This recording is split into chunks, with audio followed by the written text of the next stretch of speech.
back to Dr. Noah's YouTube update. It's July 16th, 2011, and it's a beautiful Saturday.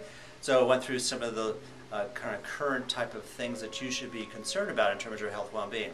One is, we'll talk a little bit later on Don and Cindy's program, is about diabetes, type 2 in particular. You know, it used to be called adult onset. Now little children are having completely, absolutely, positively, without a doubt. You getting the emphasis here?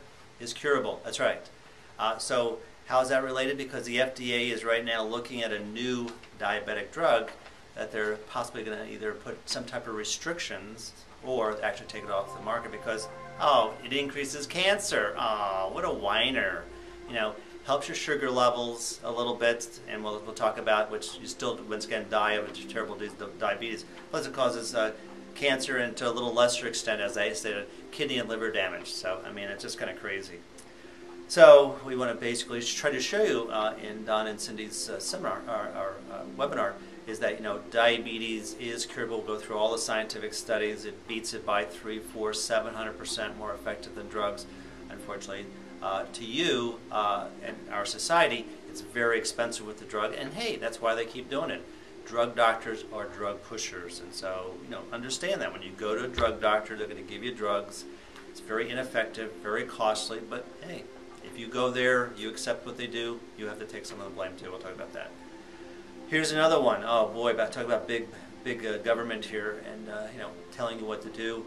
There was a article in the Journal of American Medical Association, July 2011. Harvard doctor, Dr. Ludwig, who's pretty much saying that if you have obese kids, they're going to take them away from you and put those kids in foster homes. I mean, the madness here. So here's this hypocrite. You know, he's from Harvard. He's a drug doctor. He, once again, he's an enabler. He's a codependent. Just like if your loved one is a drunk or and on drugs, or excuse me, alcoholic and drugs, and you basically just support that. I mean, he's no better. So here he is talking about obesity, and what's some of their solutions? Yeah, surgery, yeah, crap like that, other types of drug type of obese things. I mean, it's just so hypocritical. Plus, you know, now the government wants to get into your life, and if you have overweight children, they're talking about taking away your children, and once again, taking care of them. Yeah, how? Well, drug doctor, put them on drugs. Great. So that's how scary it is out there in terms of, not only in terms of having a medical system that is completely a failure in chronic diseases. Now, let me just step back. Yep. Modern medicine's great with acute care trauma. They're great when I go over and work on Afghanistan and Iraqi soldiers over in Yountville. They've been blown up, tanks have run over. I just had one that was kind of somewhat funny, but he was in an armored vehicle. His second lieutenant, who was new, didn't know what he or she was doing, told him to go over here. They actually went off the bridge and crashed. What was funny is the armored vehicle behind them followed them exactly and went over the bridge. So I don't know what that's about. I mean, I guess there's no thinking anymore, but you know, you would think, okay, they're going over the bridge. I think I won't go over the bridge. I'm going to put the brakes on. So anyway, so he was telling me about, you know, he broke some bones and things like that. That's where, once again, modern medicine is really good. Acute care trauma. When we get into these other diseases like cancer and diabetes and osteoporosis and female problems, I can go on and on. It gets very fuzzy. At best, at worst, is they're worthless. But they make lots of money, as we talked about, and we'll talk about, especially with type 2 diabetes. So that was funny. A new study in Science, July 2011, about the baboon study, about, you know, the alpha baboon pays a price, and this is something myself, I'm a AAA personality, but over the years I've tried to balance like that. Very destructive, people that are high achievers like that, a lot of bad chemicals, stress hormones, increases all kinds of heart disease and cancer and all kinds of problems like that. So if you, just like with a car, if you're going to go on a racing track, you have to modify your car to be able to go to that higher levels, same as with your body. And I see this also with elite athletes, which is unfortunate. We've talked a little bit about that. When they follow into the future with elite athletes, yeah, they die quicker, they have more complications, osteoarthritis and other cancer things because they've beaten up their body. At the time, they're the peak. So that's why you really want to take care of yourself. A little warning here for a little plastic mesh that they give to women with vaginal pelvic prolapse, is that's on a recall. So just if you've had that, go see your drug doctor.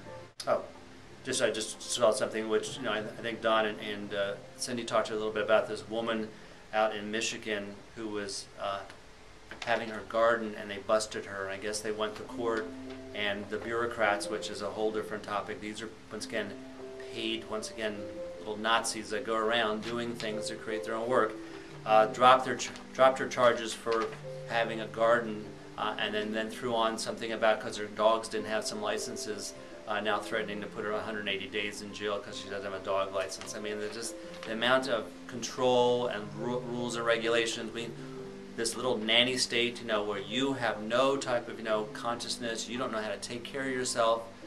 You know, someone else who's obviously usually less intelligent, less capable, but is in a position of power, that he or she will tell you what to do. And so that's why you need to watch Don and Cindy's on that, since I'm a little off the topic there.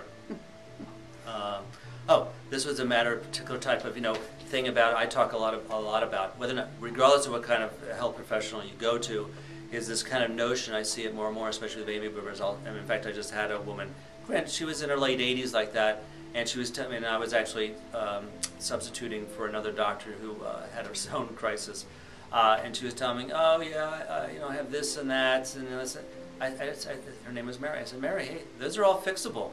We can fix this in a year. Yeah, you're 83. You might live another 20 years. So in a year or two, fix all these. You have a greater type of life like that. Oh no, my drug doctor, the quack, said that, you know, it's because I'm old. Well, that's great. You know, you need to, once again, as I say, not walk, but run away. Never ever give that person your time, money, or effort again, because that's absolutely quackery. I mean, that's just kind of crazy. Don and Cindy were telling me that their car broke down. I mean, that would be like the mechanic telling Don and Cindy, oh, okay, well, this is an older car. You need to get a brand new car. I mean, well, why would you go to the mechanic in the first place? I mean, what's that all about? But once again, drug doctors get away with all this garbage, this crap like that. So anyway, this UCLA study, so the point is not just ragging on them, because they don't know what they're talking about, is that there's a kind of a notion as you get older, your brain starts to break down, you can't fix your brain gets smaller.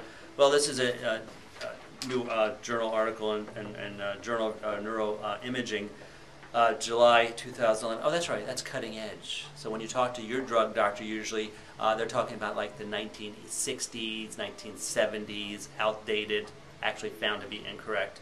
Is that your brain can increase in terms of, you know, doing different types of, you know, doing music, learning things, but this happened to do with meditation, prayer, those type of, you know, notions of working on your spirituality, is that actually they were able to show increase in brain mass, which up until this time you thought it would be impossible. So that's what we're into. We're into 21st century technology where all these old type of myths that you're old, you can't get better, that's not curable, this can't happen, I can't do that. Yeah, well, that's fine. They can't do it, but there are other things out there, and that's why you watch this and Cindy and Don's show to keep up to date, because yes, there is hope, there are changes, and it's great to be alive. Talk to you soon.